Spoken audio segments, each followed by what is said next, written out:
The hawk don't stop and the hawk don't start until the right time. And I say that time is right now.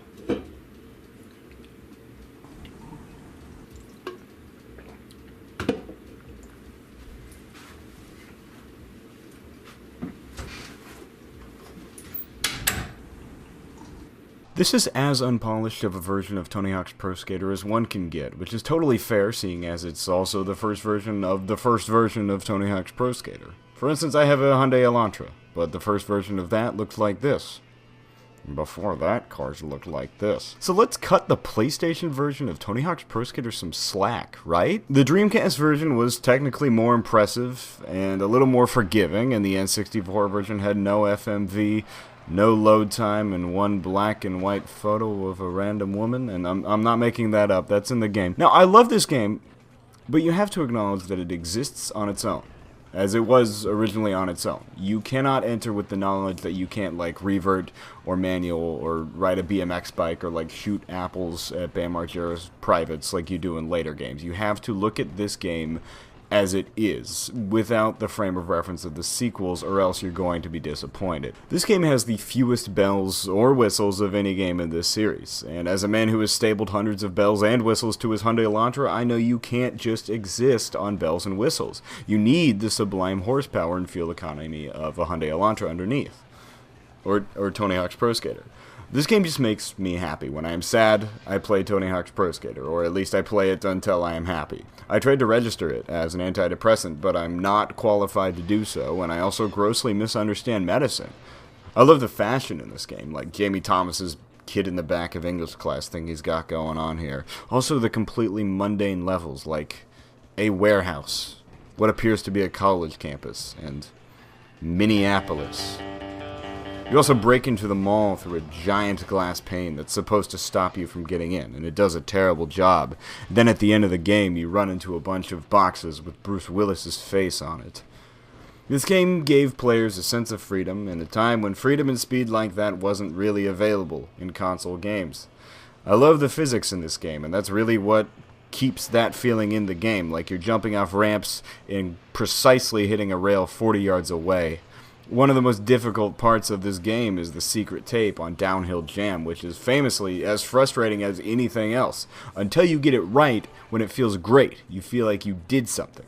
And sometimes, like in this game, you have to feel like you did something.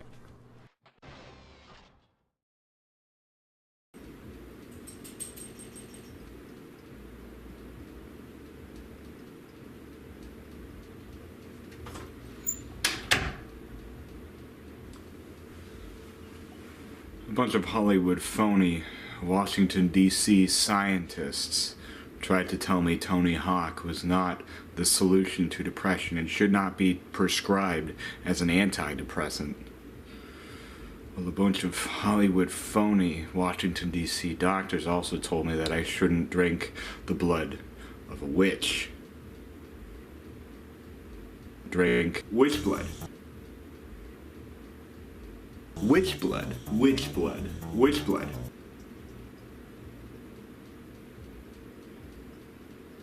The blood of the witch. I've told my sons, I've told my daughters, I've told their sons, I've told their daughters. I'm stronger now than ever before. Back then I was weaker than I ever was before. But now, for only $0 and a little bit of ingenuity, I am the master of my domain and the master of so many others. So many others I haven't conquered yet. So many others that will be conquered in the future. All I have to do is dream it, and then I do it. And it's all thanks to the help of the blood of the witch.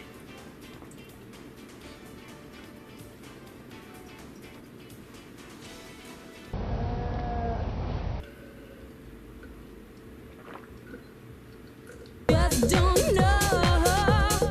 Everybody tells me. Tony Hawk.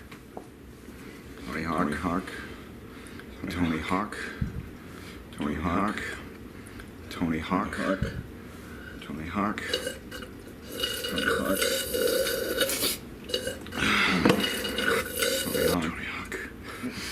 Tony Hawk. Tony Hawk. Tony Hawk. Tony Hawk. Tony Hawk.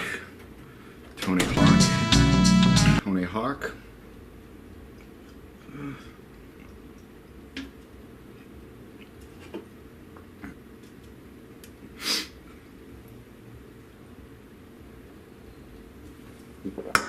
So ask your doctor today.